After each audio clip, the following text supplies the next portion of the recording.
don't have so much of a question. I actually have something specific that's derivative from yesterday, which I know that you weren't part and parcel to, but there's something about method that you bring up in politics, which we heard yesterday with law.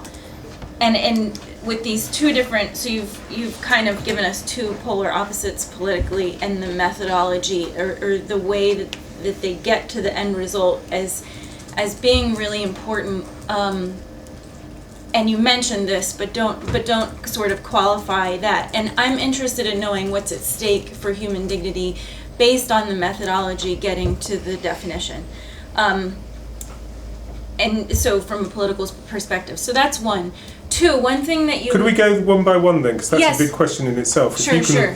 You're probably better at remembering your question than I am. Yes, I've got it. So I think the outline of the way I see it is this, that we've been talking a lot about dignity, for instance, as enshrined in legal text, the Universal Declaration, that kind of thing. And that's very appropriate. We should ask what sort of a value it is. We shouldn't look at those things in isolation, of course. We look at the meaning of terms as they are part of a cultural context, surely. So it's just as important to look at what Schiller has to say about grace and dignity to give us some ideas about it and the tradition of particularly what's dignified and how it relates to moral behaviour. But anyway, the end there is of the values is very much to think about it in terms of a kind of rule-governed ethics, which is either embodied in the law or at least alongside the law. So that's the perspective that I think the Dignity book is largely about. It talks about duties to the dead, which are clearly not enshrined in law, but have the same kind of peremptory quality. Whereas this is kind of different because I think I haven't really got my head completely clear about it, but when we engage in political practice, we realise values as we engage in it, as well as pursuing values, or realise forms of social relation that have intrinsic value, as well as using those social relations to pursue things. And where dignity comes in is, I think it's a pretty good description of how dignity has been mobilised by King. Maybe this is just simply his religious background, as part of a politics which has different dimensions of dignity brought together. So the thought that I have a claim of recognition, which is both on others and on myself, that I have to see myself as worthy of respect and have to give that respect to myself. So that's part of the politics of dignity, obviously, the self-respect. But it's also got to do with demeanour. So I'm sure people have talked to you about different, maybe you yourselves have researched different aspects of the traditions of thinking of what qualifies as dignified behaviour. For the reasons I was explaining this morning and talking about cultural relativism with Livia, we shouldn't go too far. But some things seem to be pretty widespread, at least within the Western tradition, and I suspect within others. Not to bow your head, not to show certain marks of deference to people who are usurping that kind of relationship with you. All of those things would be part of a politics of dignity, which would have not just the kind of, how should I say, an abstract moral framework, but also a certain kind of behavioural form. So you can tell this is a paper that I've written without a huge book behind it to, going. It's some first thoughts. Mm-hmm. But is that helpful?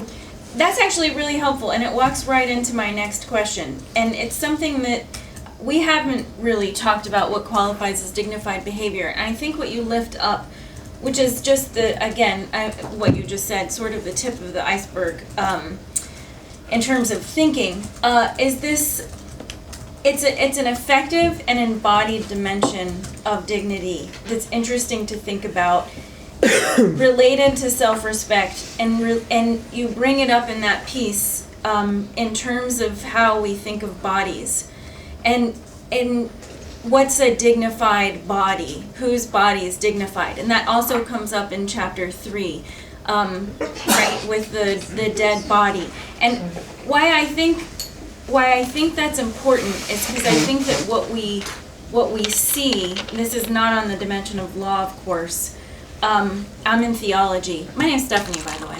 Oh, thank you, Stephanie. Yeah, no. I was thinking to myself, has she introduced herself and I've forgotten it? But actually, to all of you, please don't hesitate to repeat your name several times. Okay, so, and I'm theology from Boston University, so MLK, I mean, thinking about this is rich for me. So, what is my point? What is my point about the bodies? I think that whose body that gets dignified is something that we have to think about. And when we think about dignity as a demeanor, something about that still, though, is problematic to me, because I still think it's a question of whose demeanor and what qualifies as dignified demeanor. And I keep thinking of a specific example of a woman who came back from either Ecuador or one of the wars down there, who had her nose cut off as part of the do not tell that we killed your husband, who was a warrior, and she escaped into Mexico and was seeking refuge with her children. And I would say what she did does not match with what I've read about her, does not match with this dignified behavior of uprightness. Mm-hmm. In fact, she withdrew in certain ways to take care of her children, but I would say that was still dignified. And I don't say you're saying something against that. All I'm doing is talking out loud right now about thinking what this demeanor is, and whose demeanor, and how we qualify demeanor. And I, again, don't think that there's a mismatch, because you've allowed for cultural variations in what the definition of dignity is. But I again think of the least of these to match up with what you've presented. And I'll continue. I know I'm saying a lot and nothing at the same time. No, please go on. But the only other thing I'll say is that I've been trying to listen, and I haven't read your book, although I have your book, so it's on my stack. But I'm trying to listen to what's inherent in you, because you're very aware of these, I think, the polarities that are important to keep in mind. What's inherent in you and your own assumptions about dignity at some real root level. And what I heard was when you said when you used the UA-93 flight, is you said to preserve autonomy and humanity. And so I know that there's a Kantian influence of what humanity means, but I'm sort of wondering if this idea of humanity, the way that you used it in that, is just another term for dignity. And so what are we grabbing at to then get away from saying dignity? Okay, well, I don't want to give a lecture on the basis of the book, because that would be... Right. But I think it's worth maybe just, if we haven't, or the group hasn't really addressed ideas about the demeanour of dignity and what it is to be dignified, it might actually be interesting to go around and ask people, a simple question: what do we think? What would be the descriptors for a dignified person? Any thoughts? Anyone want to give us? Let's see if they, what comes to mind? Do you think? I can give you my favorite example on dignity and politics, if you want to. Well, I want to something really basic, because I want to go around the room, even just Schlagwörter, so headline image of what a dignified person is.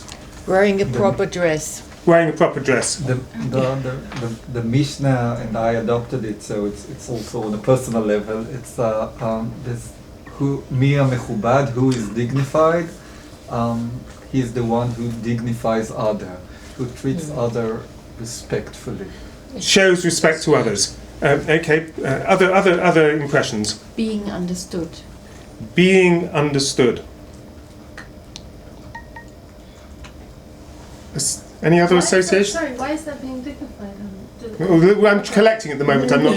Yeah, I thought you were asking about the physicality, maybe, and I know. Yeah, for I the think bodily demeanour. Well, Waldron answers when you're talking before the court, the idea to be upright. So to be Yeah. in chains would be like a vitiation of that idea of what. Okay, being upright and not being in chains. Gender?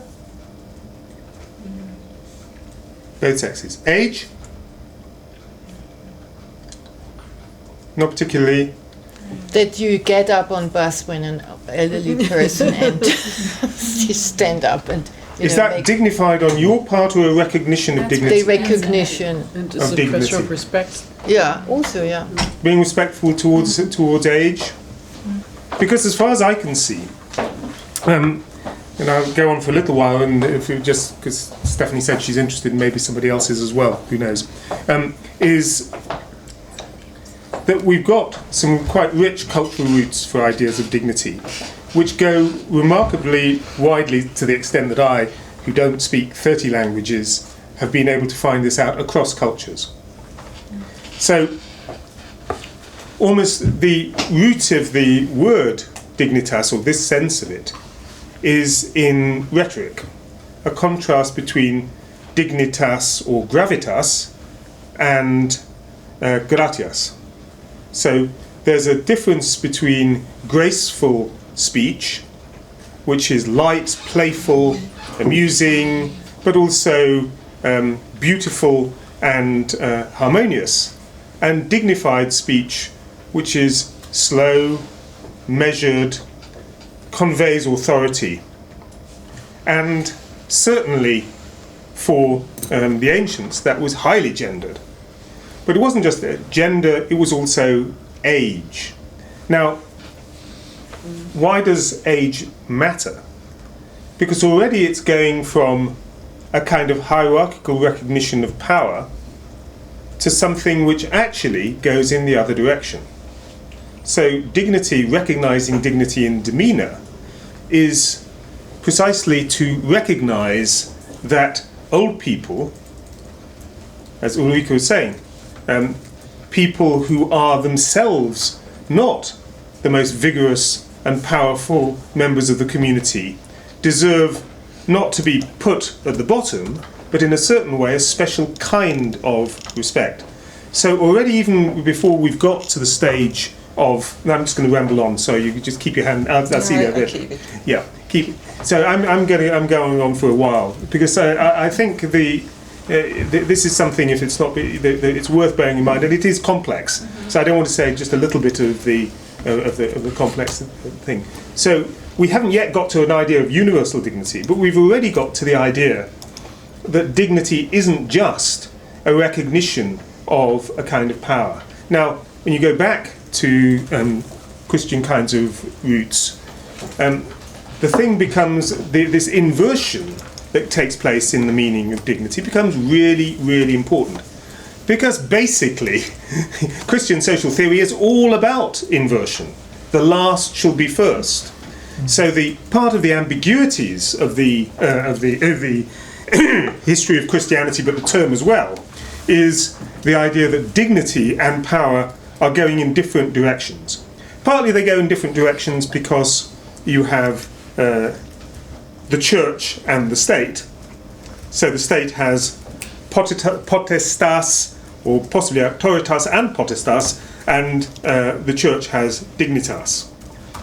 But also because within the social order, of course, it's the meek who shall inherit the earth. And whether that means that they have more dignity or that their indignity doesn't undermine their value, both of those things are there in Christian thought. So sometimes the meek are described as undignified, and of course Christ himself is humiliated to the greatest degree, and his humiliation is essential to a part of his passion. So again, that comes to to the fore. Now, going back to the demeanour of dignity, uprightness comes a lot together with it. And of course, it's one of those bits that's more congenial to our modern, if you like, bourgeois conceptions of dignity, because it has a sense of Mündigkeit, of being part of the speech community. But in general, it's about people not bowing the knee. But I do think, and that one of the reasons why dignity becomes problematic is because dignified behaviour has that quality of reticence. It isn't just about bearing blows, wearing your crown of thorns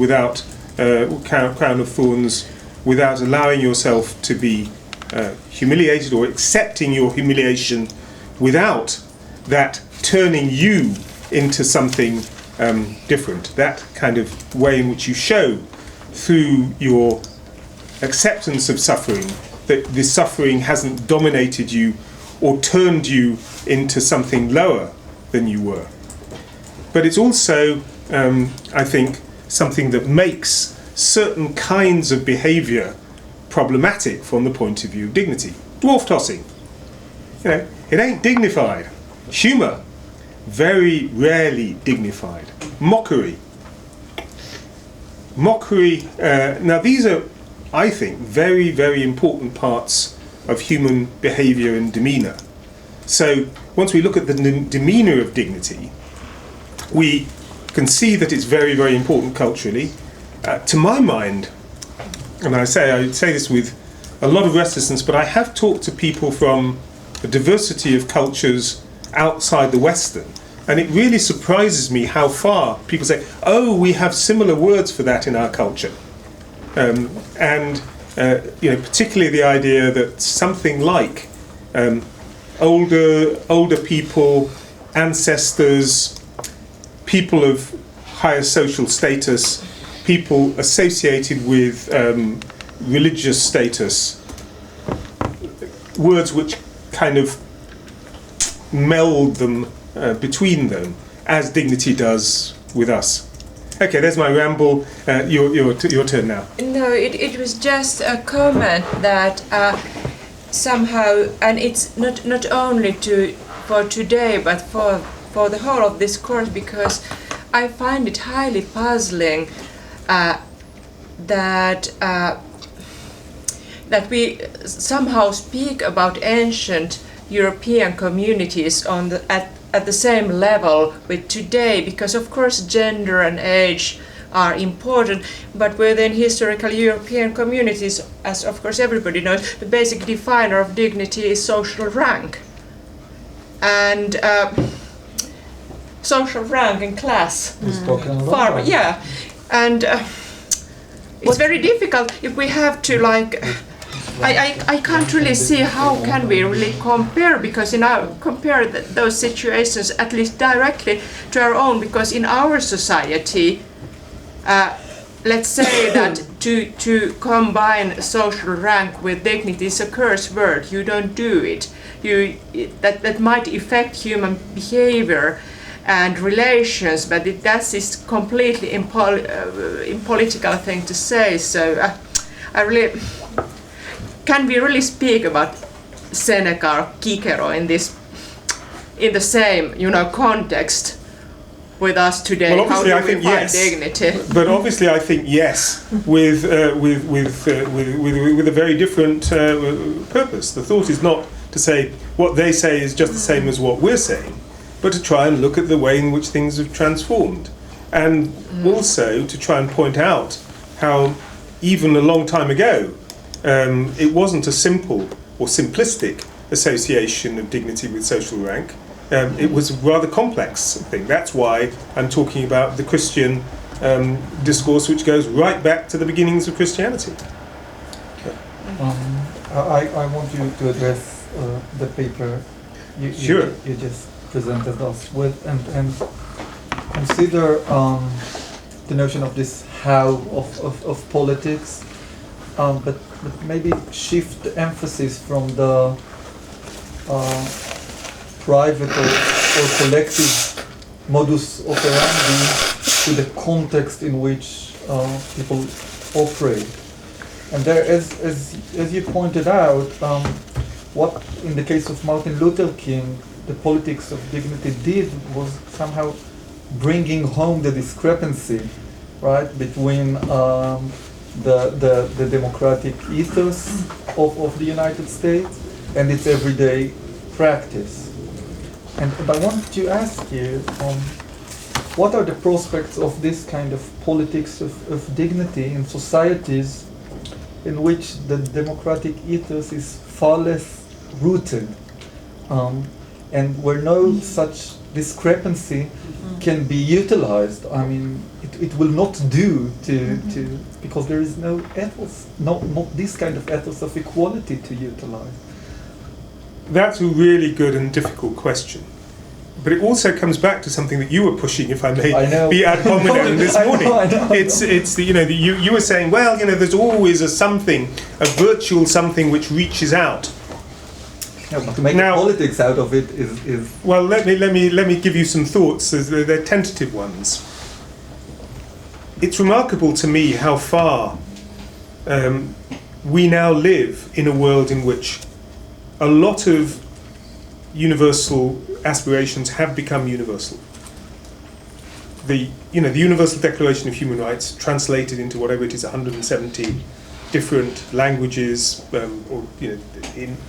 it's asserted by different nations, and the Universal Declaration is, it's not it's actually something that people know about. It speaks to people. Despite this sort of knee-jerk relativism that you often find in some kinds of social scientists, we've moved into a world, for better or for worse, where these things have a fulcrum. So, democracy. Think of China. Think of Tiananmen Square. These are. It's not as though it's really. Contrast that with. I'm not. The South in the States was, I'm not going into a sort of brutality competition, but compared with China and the southern United States, if you're African American, it's pretty close. Or compared with the India under the British, they weren't places with, as it were, 99% compliance and 1% of. It wasn't just, here are a few scratches on the paintwork and we need to, then it'll all be perfect by any manner of means. So I have a feeling that, in a sense, the normative force is more universal than we might fear. But then, the second part of your question, the objection, which is, well, how far is normative force going to translate into effective politics? That is a really, really difficult question to which I don't think there is a universal answer. I really think that these are matters of communication. So even the language I'm using. So I'm trying to say, well, what's great is that it manages to be an uncompromising confrontational politics, which isn't at the same time a destructive, aggressive politics. And I'm supposing that there's something insightful about that, about the way in which you could have that sort of a politics without the polarization and brutalization that comes from it. But look, I'm trying to save the world with this, but who knows if the world is savable? I don't know. And one of the things that impresses me about King and Gandhi is that they were geniuses at finding those points in the self-understanding of the people that they were addressing, which were, I was going to say they're weak points, but not their weak points in an aggressive way, also points of liaison. So one of the things that impresses me, or depresses me, perhaps both, in Western politics at the moment is how polarized and how much animus there is. And I think it's not coincidental, as someone whose own politics are on the left, to see how feeble and ineffective the left has been. it's had a politics of self-righteousness in which it's managed to fail to convert. Well, convert is probably the wrong word. Fail to even engage constructively with people that it should be hoping to engage with. It's been much more keen, and particularly this is those who find themselves in universities. There's this strong streak of moralism. Well, maybe that's okay. You get up, you accuse your professor of all these kind of sins, and but if you're really interested in doing politics, then you can't afford to have that negative attitude towards Trump supporters or whatever it is.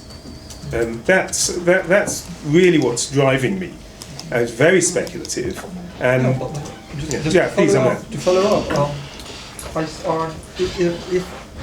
tell me if I understand you correctly. Is it's not a question only of a democratic ethos, but finding a discrepancy, of some kind, to be this kind of Archimedean point of lever, in order to use this normative force somehow and translate it into a politics. So it doesn't have to be you say that you aspire for equality and liberty for all.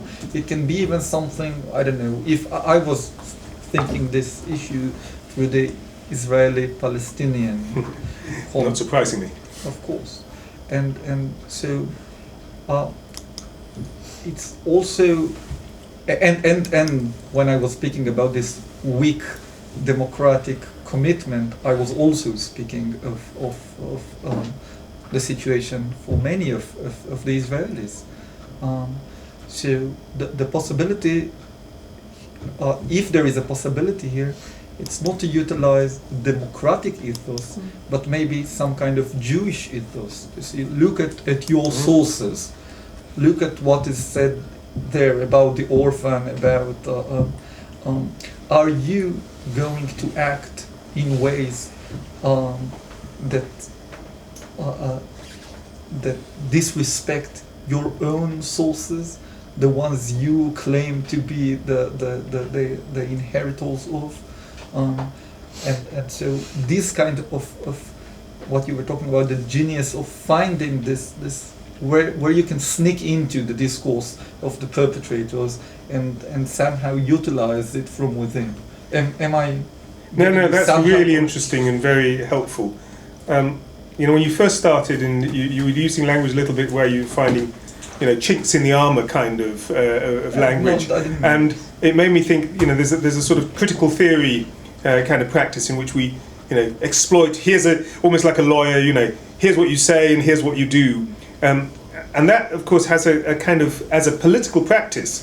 Someone comes along to you and say, "Here you are. You're doing so and so, and you say so and so. Aren't you a hypocrite?"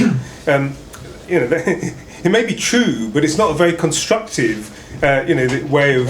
Whereas, there are other ways in which, as you say, it's much less that kind of, moralistic. Sorry, lawyers, legalistic kind of.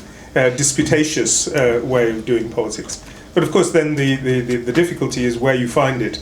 But also the difficulty, is we shouldn't kid ourselves that all the traditions that are powerful today are ones that have the moral potential. So to, again, put some cards on the table, I am really, really worried about how, I don't think we've moved to a happy Whig liberal utopia where everyone in certain level sort of subscribes to universal human values. There are extraordinarily powerful and, to me at least, surprisingly powerful backlashes into forms of normative community which are explicitly limited and partial. So basically, nationalism, religious fundamentalism, and so on. These are things which don't, in all cases, have that kind of opening. On the contrary, they act as as a barrier to the sorts of things that we are hoping for. So in those cases, you know, I don't have the Martin Luther King faith that as children of God are open to the claims of humanity at all times, and if we're not, then it's God's providence that they're not. I'm afraid that's a bit too saintly for me.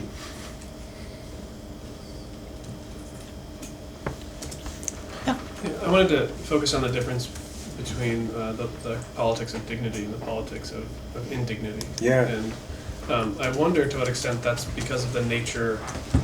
At first I want to say the nature of the claim, but then I think it's also the articulation of the claim. Because as Omar was saying, there's something about, I think this is true of Gandhi, and certainly true of King, of calling a polity to live up to its aspirations, and in so doing to point out the discrepancy.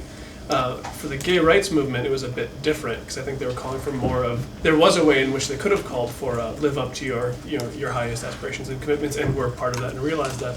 But it was articulated differently as kind of a politics of difference and a claim to recognize that difference. And I think there's a substantive component to that. I think you also see something like this transition in someone like Frederick Douglass, who goes from a very radical critique that was a root and branch dismissal of the American constitutional order to something that was far more effective in the long run, whether it was effective because of that change or because of something else, to say, actually, no, what I'm claiming is a part of it, it's entailed by this, it's implicit in this, but you're not, living up to that. So there are two different modes of protest here. One is kind of a within and one is without. And I wonder if that's a different dimension to the politics of indignity. Everything you say is very, very well taken and sensible. So I'd just add maybe that it's interesting that it's not just about, as it were, what standards you appeal to as an argument, but what demeanour you show along with that, what sorts of social relations. So my memories of the gay rights movement, that a lot of it had to do with a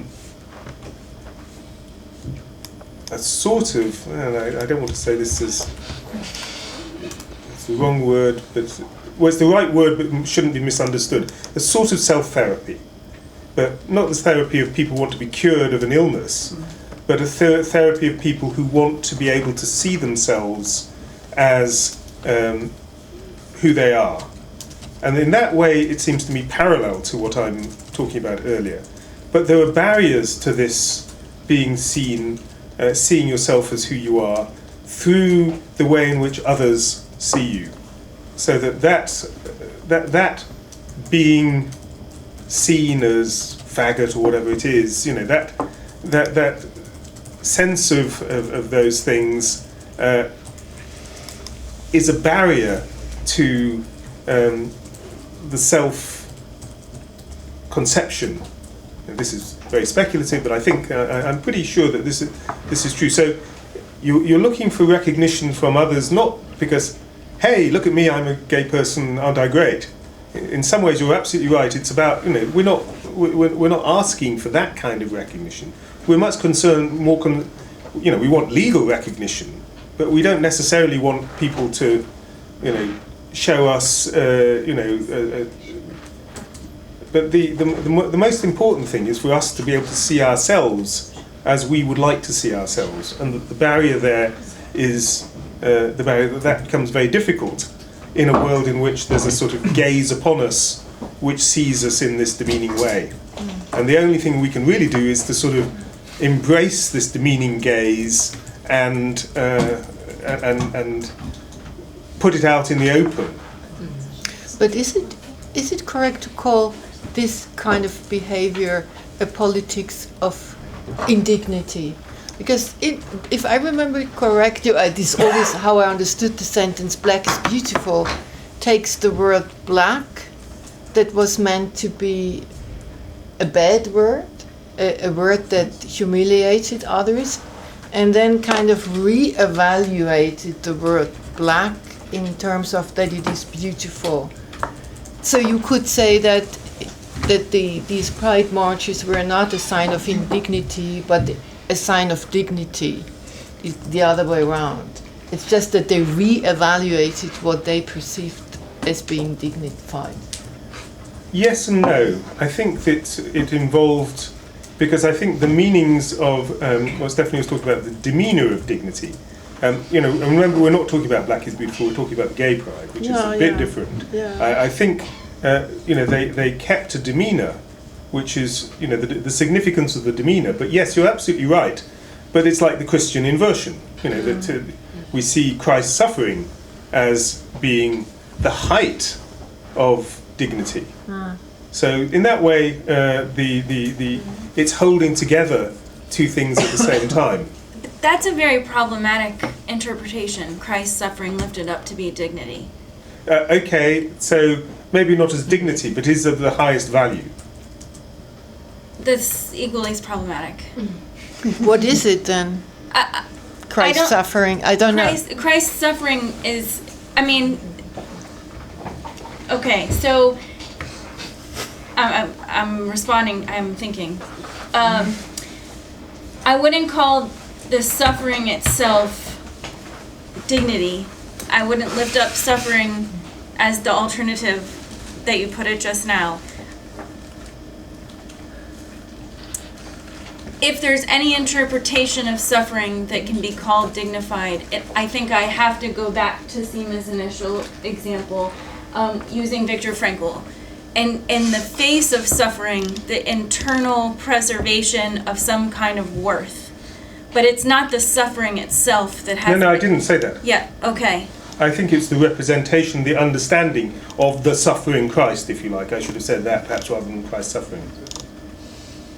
I still think I'm not sure how to respond, because I still think that the suffering Christ is problematic, and so for theology's purposes, then lifting up the suffering as being the source of interpreting dignity has so many implications for saying suffering in general has some sort of inherent dignity, or passing through suffering has some sort of inherent dignity, which leads to problematic conclusions. Like what? Like suffering is good, or yes, they should like suffer? that. No one would ever say that. But Mother Teresa plenty comes of people very, actually have said that. Mother Teresa comes to it, very close to it. But it's not the suffering per se. It's the suffering and the person and the way they suffer that becomes good. So it's not as it were that's a sort of anti-hedonism which says suffering good instead of pleasure good. It's the patience of the person who undergoes suffering. But I think we can come to some sort of an agreement, surely, that the whole point is the paradoxical character of the thing plays a huge role in the Christian tradition, that it's part of the paradox that those of the highest value are those who accept in the right way ways which undermine their value from the point of view of the world. So how do you respond to, and this is a question I'm going to ask myself intensely when we leave this, to the relationship of dignity, to dignity, I still have an issue with this idea of dignity as being upright. I get that in many cultures and related to words about honor, for instance, I get that that's the physical description, but I that is problematic to me, and on many levels. In one way that I think about that is that regardless of the demeanor, related to how do we relate that to one's inherent sense of self-worth, and this is also problematic because it leads into, for me, theologically, into the Imago Dei, which is not necessarily the move I want to make. Can you comment on that at all? Well, again, I think the general position that I've been trying to expound is how complex things are. Yeah, right. So that doesn't, if I'm saying that things are complex, I don't think so. Uprightness is one form of demeanor that is expressive of dignity. Now, we can't make it a requirement on, if we have a generic conception of dignity as, for instance, as the entitlement to be treated with respect. It would be awful to make that to be a requirement of it. On the other hand, it's not at all absurd to connect uprightness with dignity if we think of dignity as, at least in one strand, being the claim that we can make to stand as equals. And given the now, of course, it can go in different ways. I believe that monarchs sit on thrones while their subjects stand around them. So there, in that context, standing is an expressive of a kind of deference while the monarch sits. So it's not simple, but at least the social meaning.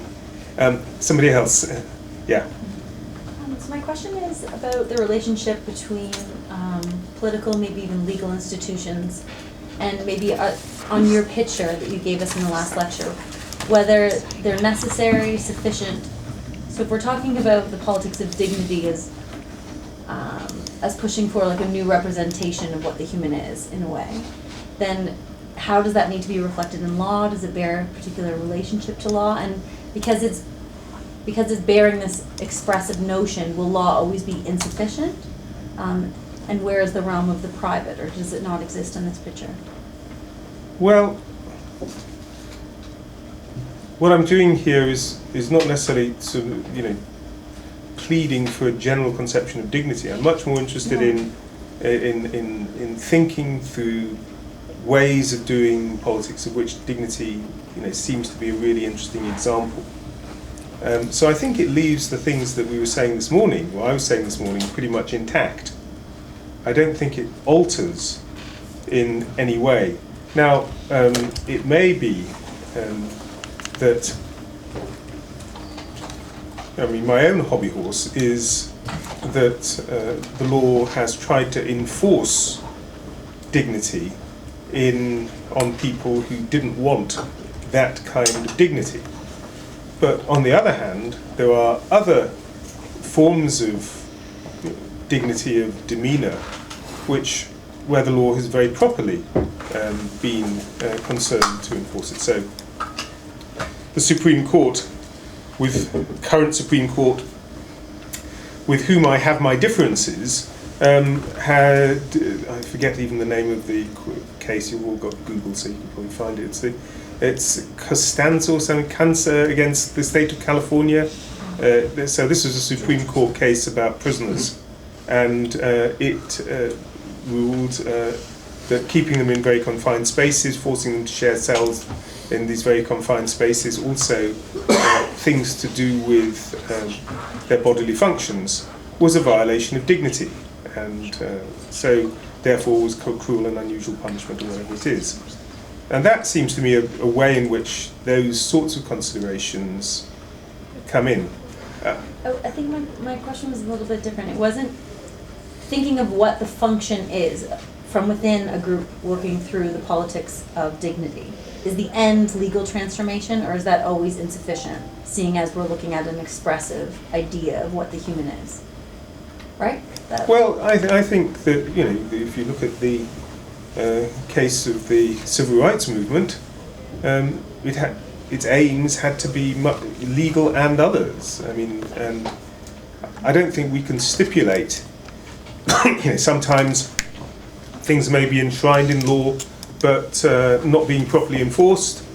Some things may be, and maybe that requires more laws, change of enforcement, change of laws. I think it's an open question.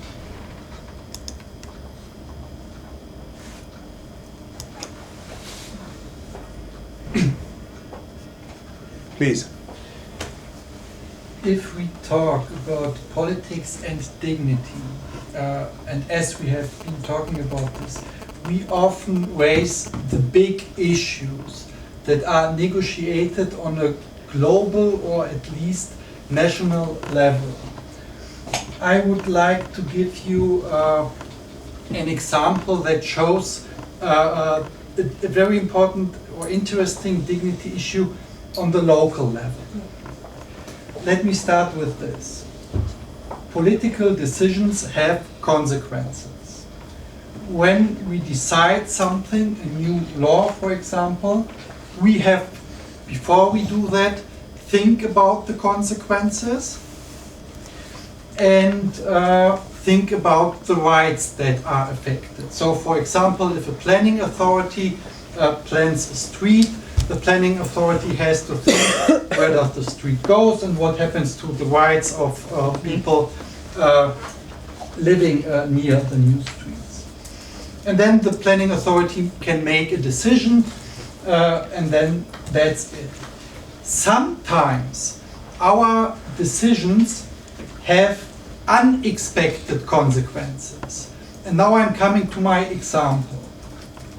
And I'm sure you haven't heard about this example before. 10 years ago, Something about dwarf crossing. please? Dwarf crossing. No. Even more interesting. 10 years before, 10 years ago, in Germany, a new law on plastic bottles and cans was implemented. And for environmental reasons. Since then, there is a deposit on each empty plastic bottle and can. And the idea behind this was people will not throw their bottles away, they will bring them back to the shops and everybody will profit.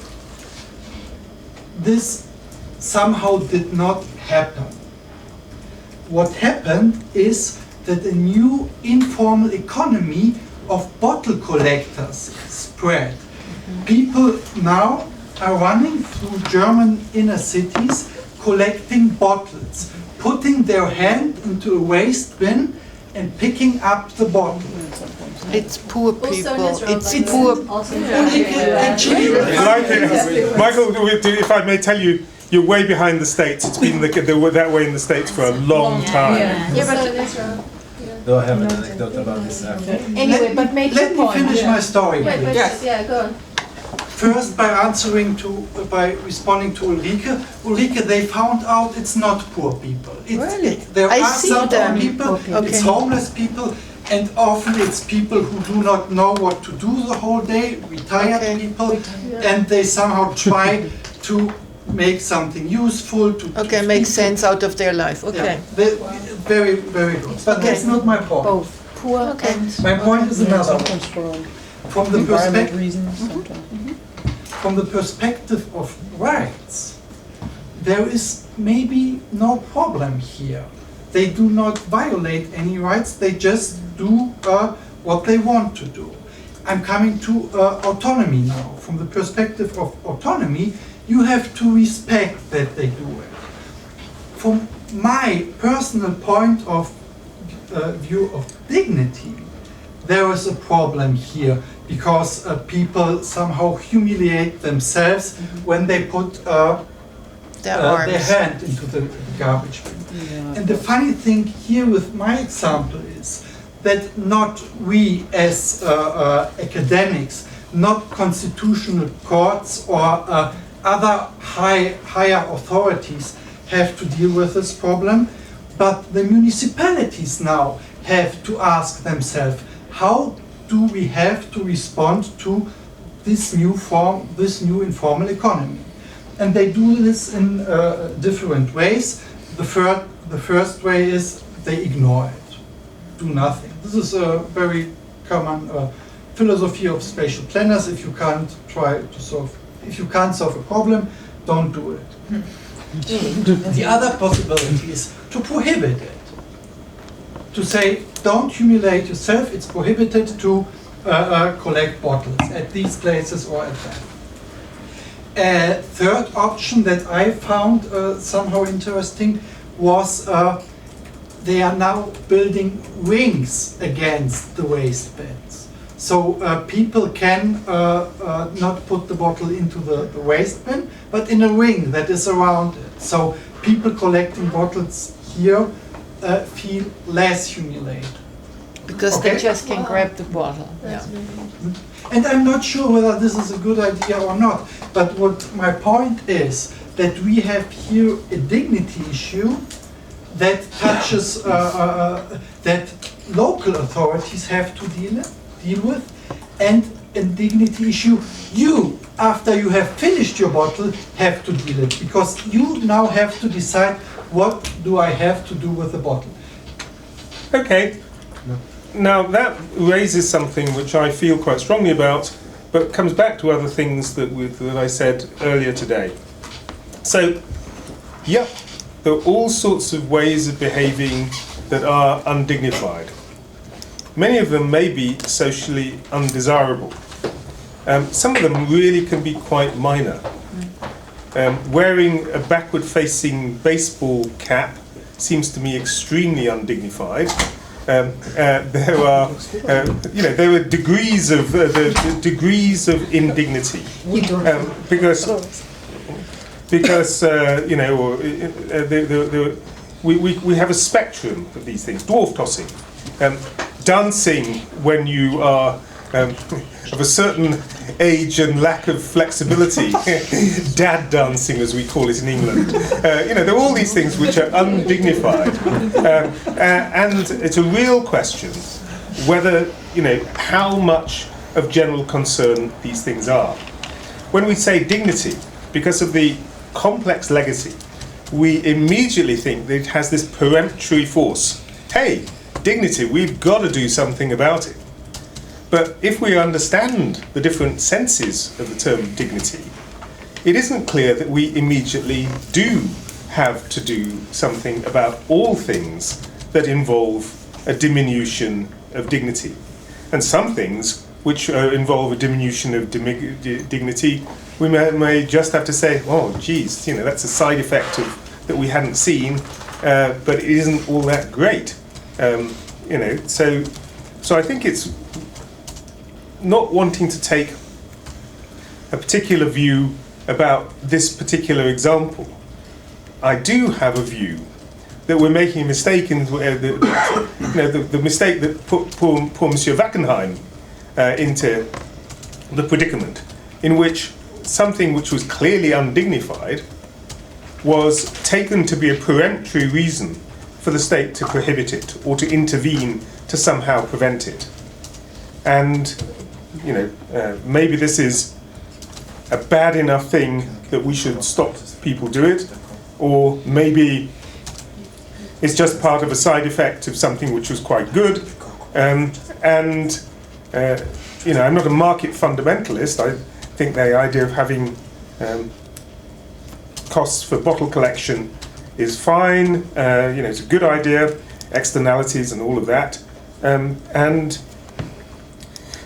if it's the case that some people are too poor that they can't get money any other way, that's another problem. If it's the case that some people really just couldn't care less if they're seen dumpster diving, then I respect them and it's their decision.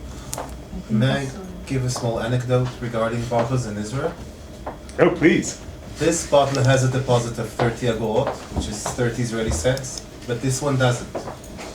And the reason is related to human dignity, the way religious people understand it.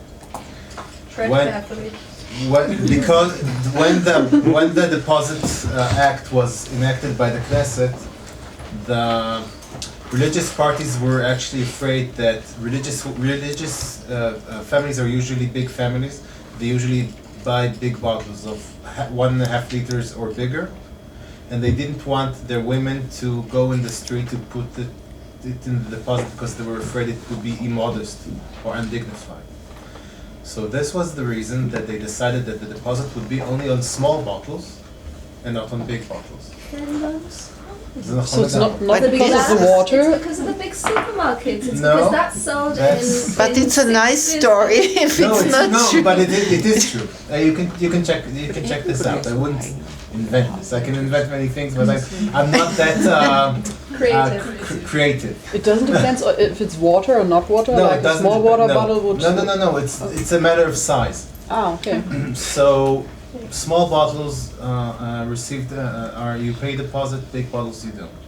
And I think that this also relates to a certain perception of dignity. So here in Israel, some sectors saw an issue of dignity which is different than the issue you saw. Well, I can't do any competition with this, but when you read my book, as I hope you will, you'll find that one of the people in there was a lady in university in Brazil who wore a very short skirt to class and was suspended for violating dignity, and there was a huge uproar. I think it was also something that she did as a sort of publicity provocation.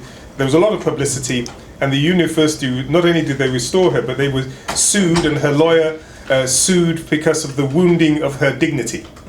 So to start the whole thing, it seems as though I leave you while go and pursue other things, but as you continue your discussions of dignity, I'm sure you'll have even more examples of apparently antinomical uses of the term. And you may say, well, we'll just throw up our hands at this point, or you may say, well, there are different strands of things going on. And, if you're feeling very patient, trying to disentangle the strands is maybe worthwhile. Yeah, Emily. Sorry to go again. But I was thinking of how your expressive notion that is embedded within the politics of dignity has us maybe rereading or seeing some of the cases on dignity that are brought up again and again. So the Wackenham case, right? So it might not be a case of individual choice anymore, but it might be, as some of the legal arguments were, that his choice, actually, because it's an expressive act, makes other people who are also dwarfs also prone to violence. I think that was some of the arguments put before the course. And we actually see this argument in terms of prostitution or sex work or pornography as well, which is that because there's a broader expressive communicative act in any of the individual acts, that's why the state has an ability to legislate in ways that detract from autonomy arguments. I am aware of this kind of reasoning. Right. Okay. Have you ever been to Amsterdam? You don't believe No, it, or you don't care? I'm not saying for or against, but just as you were saying when you were using King, that it was imperative for everybody within the group to see it as a group expression, right? And that's why it was hard for our detractors. I'm just saying that when we see it this way, we're looking at rights in a particular way. I'm not defending or There's different ways of championing understanding social meaning, Of course. which is for 4:05 we've got on the end of a long day. It's a hugely complex topic, but there's one way in which social relations can be created quite independently of the linguistic way in which they're sedimented. We carry a piano together, whatever it is, and there's certainly that dimension in the boycott. After all, it's the boycott can be carried out by people without those people engaging in the kinds of expressive acts. But there's an expressive act, the expressive act in the boycott is towards themselves and each other in the boycotters, as well as towards those who are the wider audience of the boycott. And it's much more complicated even than this story I told, because of course the wider audience that King was addressing wasn't just his fellow citizens in Montgomery, Alabama. It was very much the wider community of the United States. This was a time when a lot was going on, and these people were very, very politically conscious of what was going on elsewhere in the United States. They thought, rightly, that their best chance of making any progress. So I think it becomes, there's always these expressive dimensions, but they're very different. They become, very, very, very different in different contexts. Now, you could say that anyone who is a member of any category can always be seen as somehow making an expressive statement. So, someone who comes to the State of Israel is making a statement. And am I making that statement on behalf of people with grey hair, on behalf of people who were born in the UK? Which compartmentalize. Now, maybe I'm seen as making that statement on behalf of some group. Should I be controlled or prohibited or held to have consequences because that is seen in that way. That's something that goes. So my sympathies, as I say, are strongly with Mr. Wackenheim, and because so Mr. Drumpf, as we now have got to learn to call him, maybe he doesn't. It's not so great for people with German ancestry in America, or indeed people with Scottish ancestry, since I think his mother came from the Hebrides in Scotland. But it's just one of those things you have to deal with. So that's why I think those arguments have got ones which I hope lawyers are going to see the dangers of.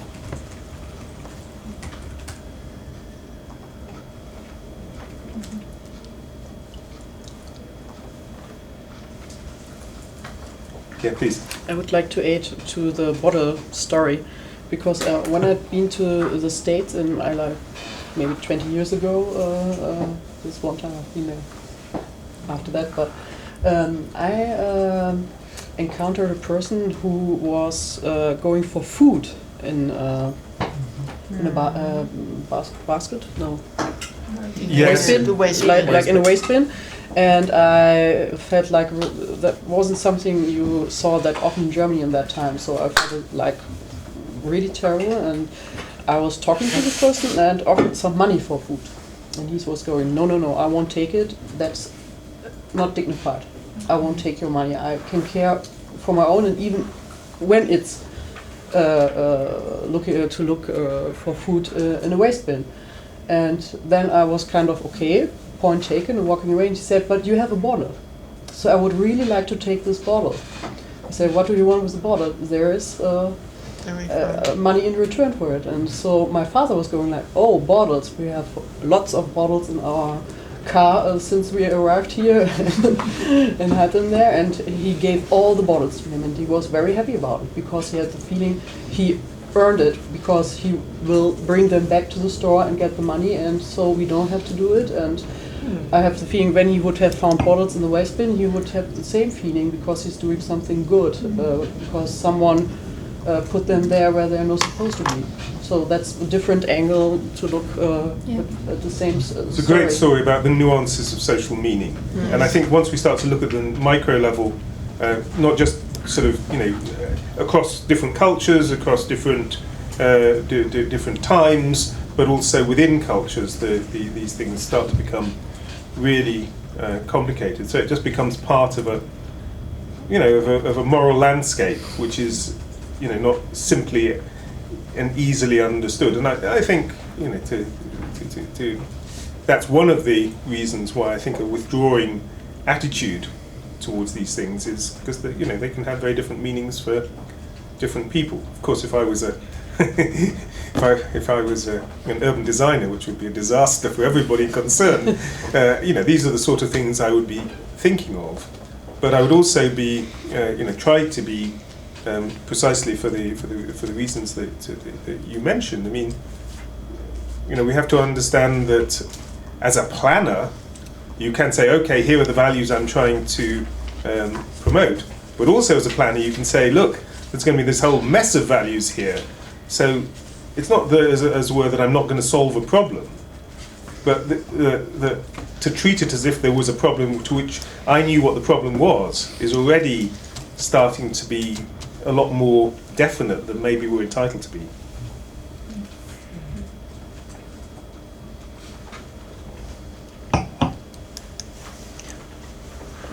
Hi, I'm Katerina from Romania, from the University of Bucharest.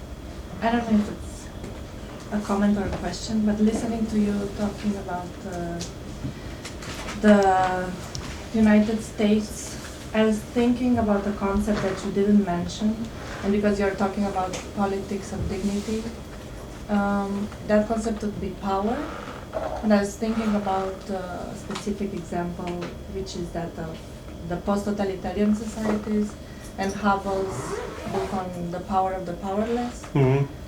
If you would have any more thoughts on this idea, on power as an active involvement, but not an openly active participation to this politics of dignity, but in a totally different context. Yeah, well, I actually do have some quite strong thoughts about that, because once upon a time I actually travelled to Czechoslovakia in the old days, at the time of now the dissident movement now in Eastern Europe is like the Mayflower. It was this big liner which brought everyone across. In fact, as I'm sure even in Czechoslovakia, where it was a lot less, it was really, really small. So I saw quite a lot of these people, and I understood something about what was going on with them. I'm not sure if I would call it a politics of dignity. In a certain way, the paradox of what I saw was people who were engaged in politics of a completely, as they thought, non-instrumental kind. It was, Romania was far, far worse, but for the people in Czechia at the time, they weren't going to be killed, but they weren't going to have any effect. They would be constantly arrested, rearrested, subject to surveillance, dismissed from their jobs. This was a material sacrifice which was really not going to get them anywhere. And so I spoke, in greatest humility to some of these people and asked the obvious question, why'd you do it? And I got different answers, but a lot of the answers were ones which had to say, well, look, it's about self-respect. I just simply couldn't live with myself. People said historical things. I'm doing it for the sake of asserting something about Czechoslovakia and the tradition. Some people did it, I wasn't doing a survey, and you can imagine it wasn't easy to talk to people, but obviously we did talk. But they said things like, well, there's a religious motivation and it's a religious duty. But those were the sort of things that people said. And the paradox is that precisely by their non-instrumental character, they were the stone that started the landslide, the avalanche, because only those people who were prepared to do it non-instrumentally, then towards the end, not even towards the end, it was known, that there were such